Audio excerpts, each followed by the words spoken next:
Hi everyone, welcome to the Merchant of Magic. Today we're in conversation with Shin Lim over in the US.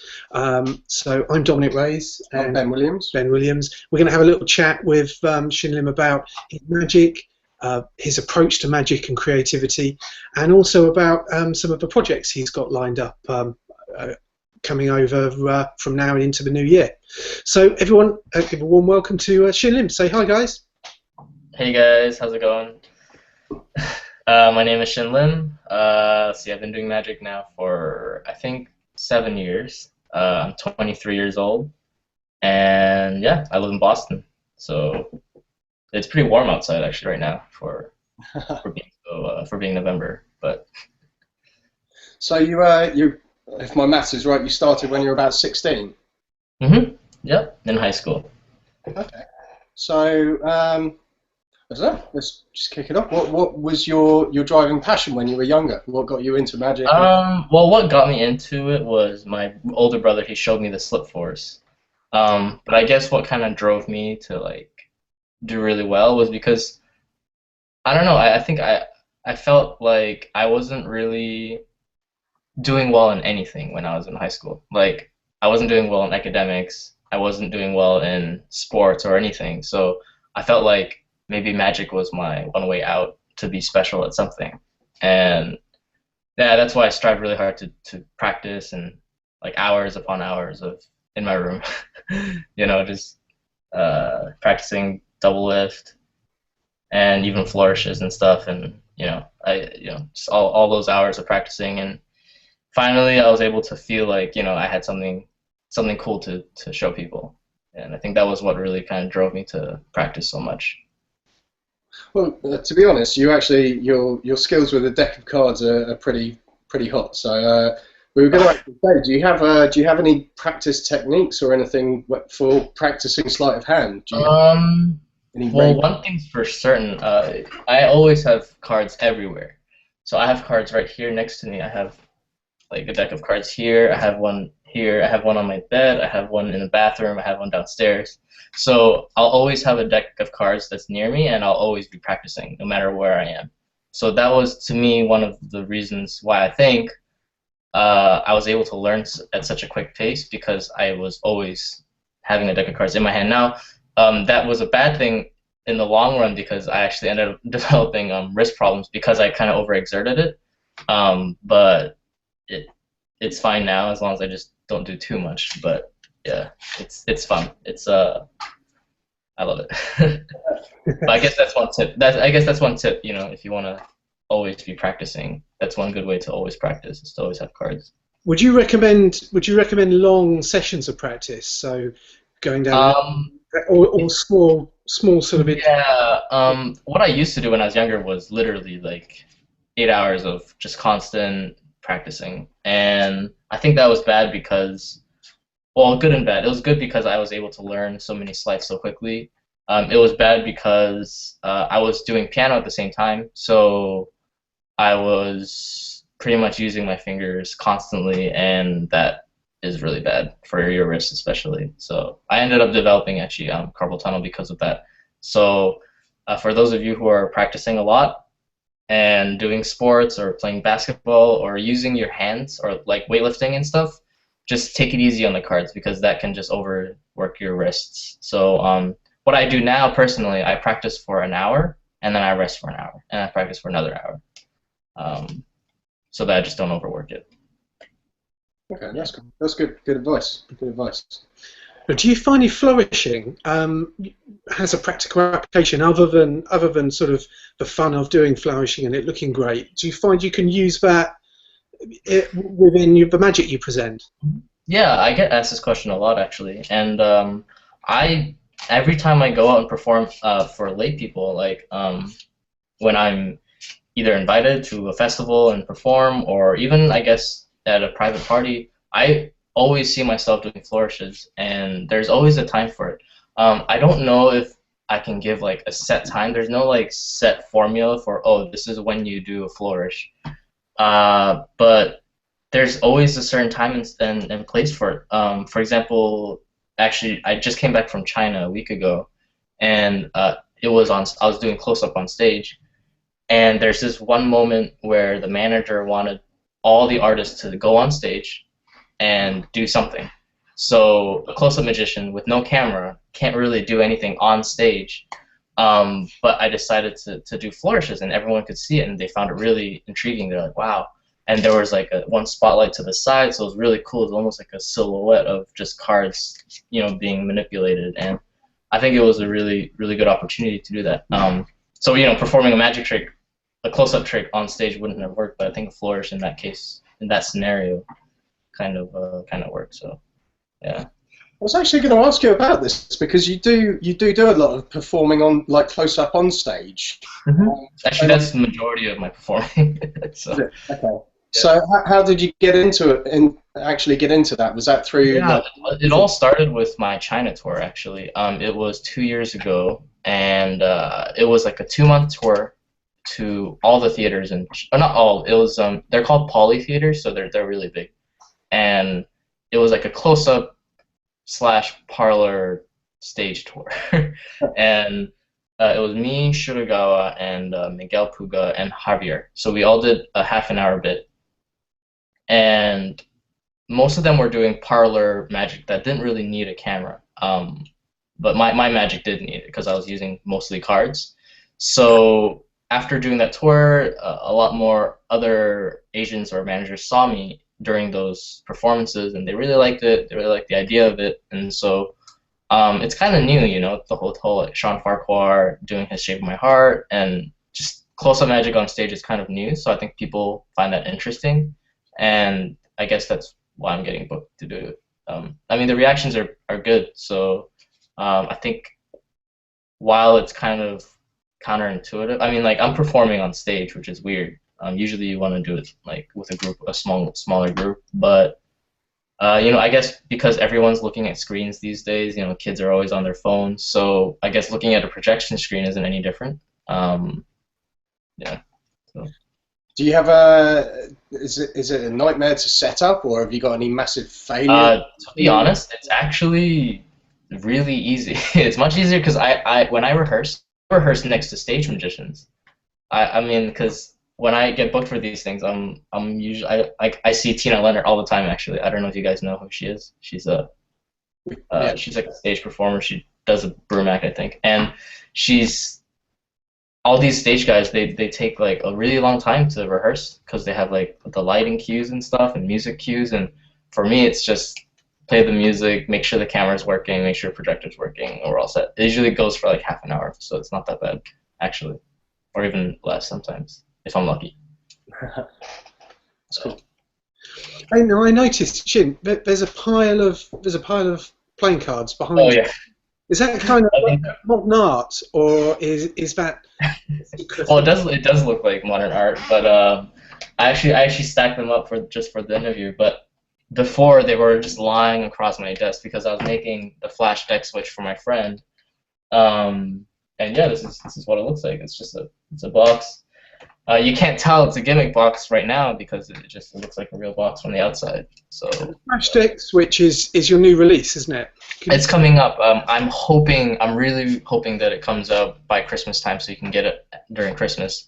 But China and shipping and stuff, so there's a lot of things to worry about. So no 100% promises, but I'm 95% sure it's gonna happen. So can you tell us a bit about it? Yeah, it's a utility device. So it gives you the ability to just switch one deck for another. But upon doing so, you can actually switch it back again. So so let's say you're using a regular deck. You perform with a regular deck for an hour or half an hour, and you can only perform so many impromptu effects with a regular deck of cards. So you can instantly pick up the card box, use some misdirection, or I mean, honestly, even if they saw the switch in person, like if they were burning your hands, I don't think they would see it at all because the switch is really, really visual. Oh, sorry, it's not visual. It's actually you can't see it. So so you do the switch, and then you can perform with a gaff deck or an invisible deck or Svengali deck, and then right after you're done, you switch it back again, so it instantly resets the moment you switch it. You can actually switch it back and forth, back and forth. When you say visual, you're doing it completely out of cover, so you're doing it right there in front of them, yet it's still... Yeah. Like, so let's say your misdirection didn't work. In the tutorial, I recommend to do misdirection, to use misdirection just to aid you anyways. But let's say they were burning my hand, for example. I wouldn't really worry because you can't see anything happening. All you're seeing is just... It's like all I'm doing is I'm just doing a wrist kill with the deck. That's all they're actually seeing. It's just... It's invisible, I think. I guess it's like performing a get ready for a double lift, like doing a pinky count. Like they see something going on, but they just don't really know exactly what's happening. I know Christian Lim, who came out with a cooler a couple of years ago, turned around and said that he really, really liked your idea, which is a great. Yeah. No, I just saw Christian actually in China. He was performing on stage as well. So he was... I don't know if he used the cooler though. I didn't get to see his routine. But no, he really liked it. He really, really liked it. Yeah, he's a good guy. And I think what I really like about this version, and I don't know, are there any other deck switches besides the cooler? There was the vodka deck switch that was brought out by the French Drop, I think. Oh yeah. I heard about that. Yeah. I think that was last year. Okay. And there was a couple of products that have like a deck switch functionality or something in it involved, but nothing quite like the flash deck or the flash deck. All right, cool. Yeah, I think I like the flash deck a lot because I made it. These are all handmade, so it's not like they were produced in China or anything. They're being handmade by Jeremy out in Canada actually, and they're made by real boxes, so they look very authentic. Just wanted to say that. So I think that's different from the other ones that I've produced, if I'm not mistaken, because I know Christian Emblems isn't a real box. It's I mean, I'm not going to go into detail, but it's not using like the same material. So that's why it looks very genuine, and I am not afraid to leave the gimmick box out in the open during the entire performance. Like I'm not scared for them to go, oh hey, that doesn't look like a real box. Yeah. So, what drives you to create things?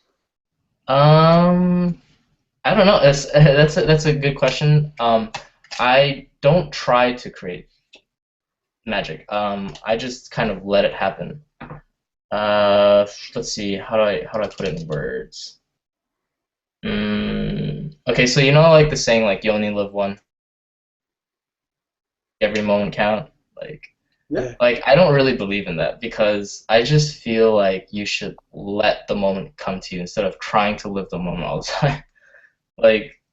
And that's the same way with creating magic. Like you shouldn't try to create as much as possible. You should just let it come to you. And it happens a lot to me, like when I don't even think about it, when I'm in the shower or when I'm just sitting around watching a movie, it just comes to me. I'm like, oh, I can do this with a dollar bill, or I can do this with a deck of cards. Or I can do this with a phone. Like, usually most of the times I'm not actually thinking about it. Like, I'm not even thinking about cards when I come up with card stuff. Like with the flash deck switch, I wasn't really thinking about doing a deck switch at that time. I was just I was looking at a... Actually, no, I don't want to go into detail because that's just going to reveal the trick, so never mind. But I wasn't thinking about switching one deck for another, pretty much. And that's when I came up with it. So, to be honest, I think the best answer is don't think about it too much.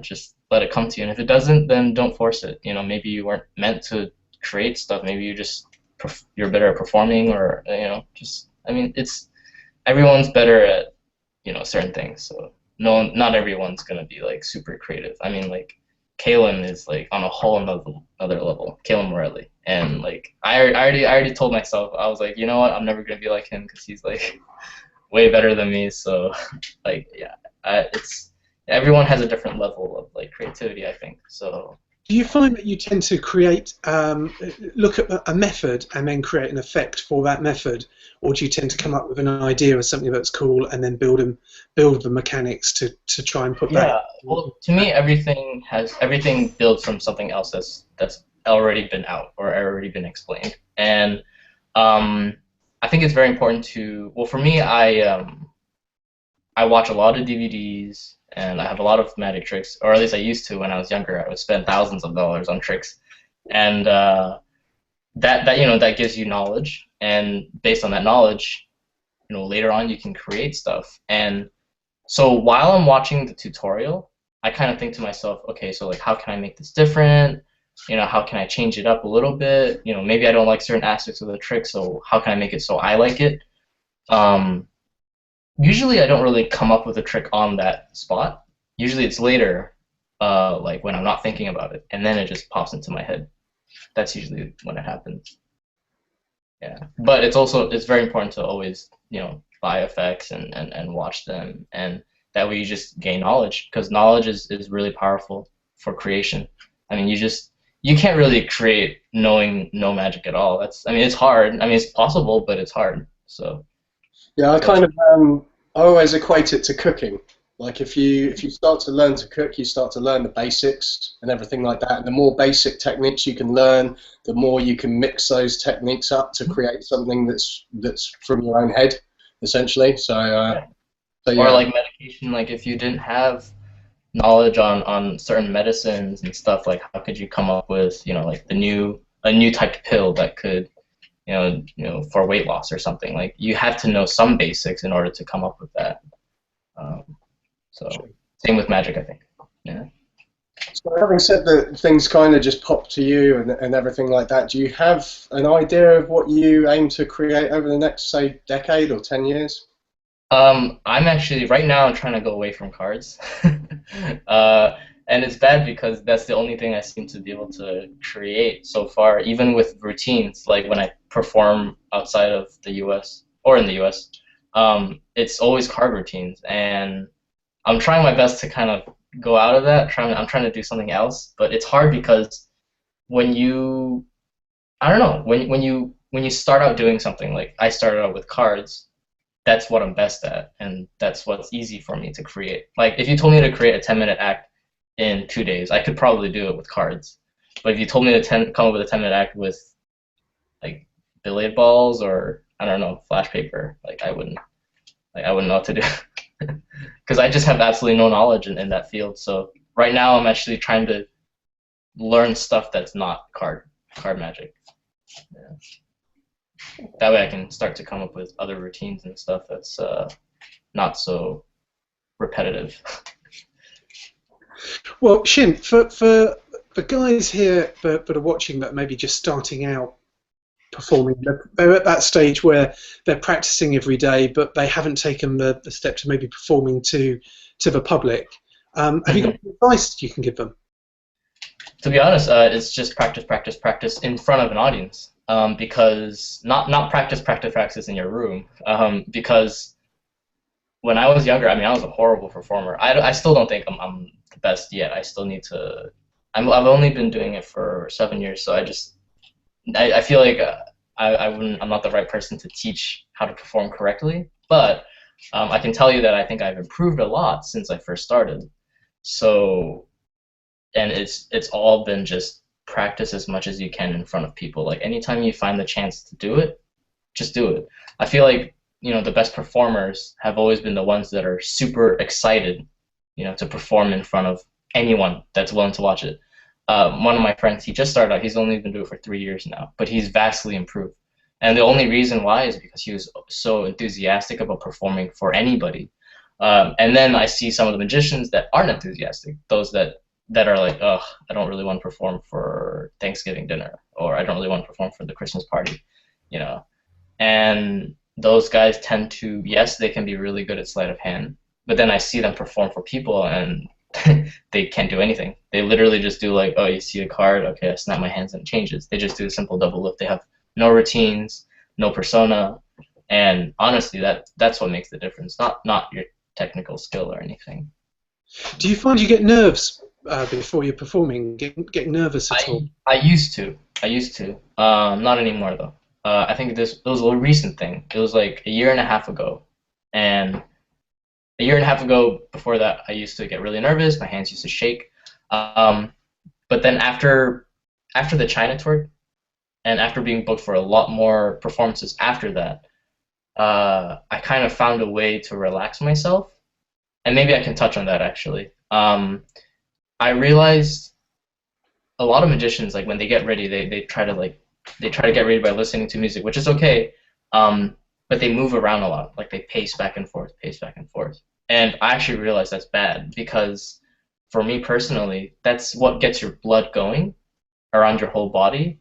And when you get blood going around your whole body, and if you're nervous, your hands will actually start to shake because your whole body's like in exercise mode, I guess, right? But if you actually just sit down on the chair and just really relax, it helps so much more. Even if you're nervous, your hands won't shake. Because I have no idea what it is. Maybe it has to do with the blood circulating your body. But I feel like if I just sit in a chair for half an hour, then they call my name up to go. And even if I'm nervous, like, I don't know, I just don't feel it. Like in my head, I'm like, holy crap, I'm performing for a lot of people right now. But like my hands are, you know, they're doing what they're supposed to do. So. No, I think I totally agree with that. I used to really suffer with nerves and have handshakes and everything, and I find like before a performance, if I'm worried or nervous at all, if I just give myself like 10 minutes, sat down, and I just breathe deeply. And it's all about relax. Breathing as well, isn't it? Yeah, remembering to breathe. Remembering to breathe, because you know when you get nervous, you get tense, and and your heart starts pumping this blood around, trying to milk out all the oxygen in your bloodstream. Yeah. Because you're not breathing. Right. So yeah, I totally agree with that. I think that's a great tip for everyone. So.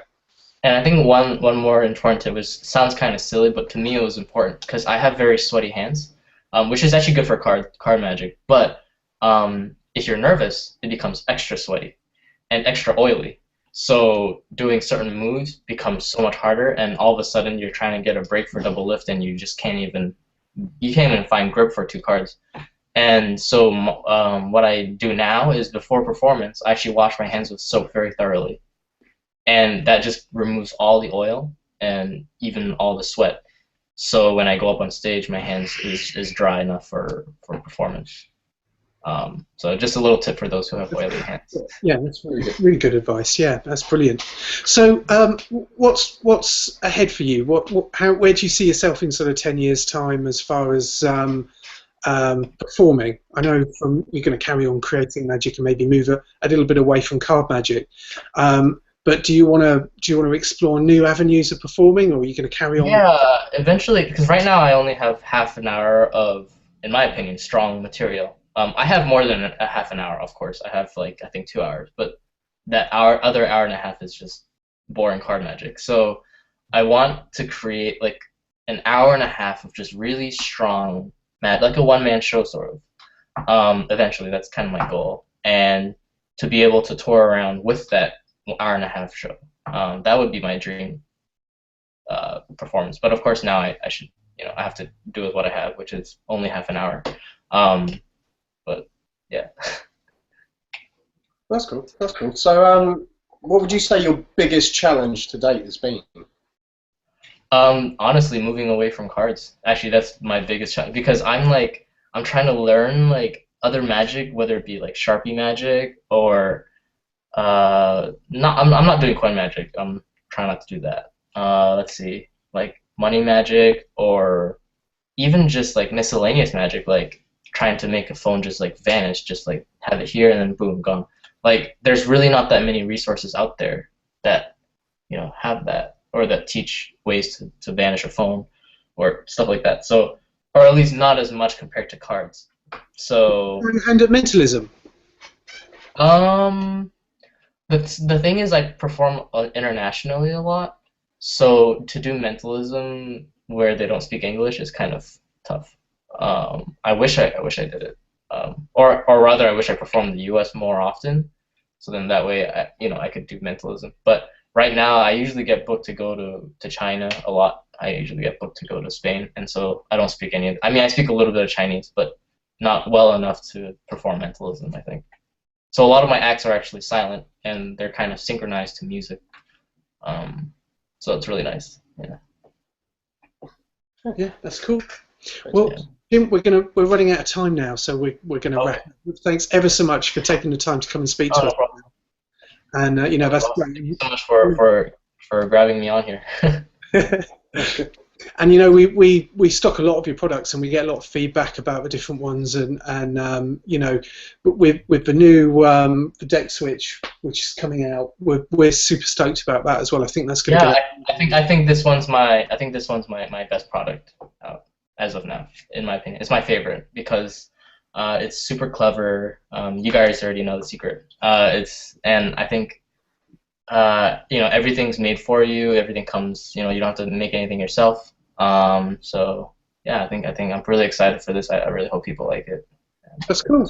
Well, that's going to go. That's going to go on pre-order in the next couple of days here at the Magic Shop, and again at your favourite Magic Shop all around the world. So, and again, you're looking for like a late December release date. Yeah, close to Christmas, pretty much. Yeah, cool. Okay, Yeah. brilliant. Yeah, thanks, Shin Lim, and thanks for listening, everyone. If you've got any problems or questions at all, drop us an email over at support@magicshop.co.uk, and check out the blog, which is blog.magicshop.co.uk. I was about to jump in there. Cheers, guys. Thanks for watching. All right, thanks. Bye-bye. Bye.